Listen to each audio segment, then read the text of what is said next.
Climate change and biodiversity loss are extremely worrying when you put them together. They both strongly reinforce each other. The one causes the other, and together they speed each other up. And caught in the middle of this is our global food system. It is both a key driver of biodiversity loss and climate change, but ironically also a main victim. We need to fix this, and we need to do it urgently. We all have to eat, and it turns out the solution is literally on our plates.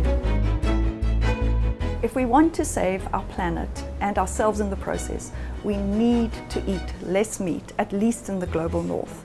This means increasing our plant-based proteins like beans and peas and legumes, and radically reducing our meat and milk intake.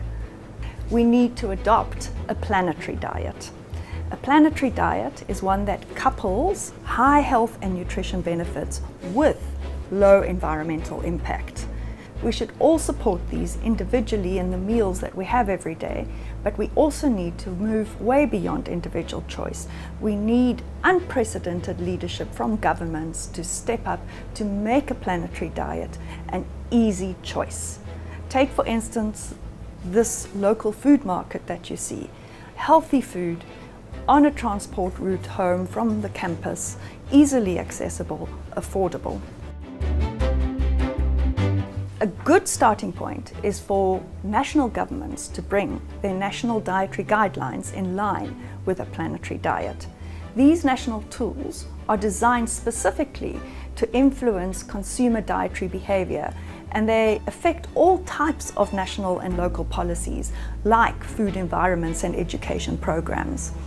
Currently, less than half of country national dietary guidelines include any substantive consideration of environmental sustainability targets, and this is a big missed opportunity.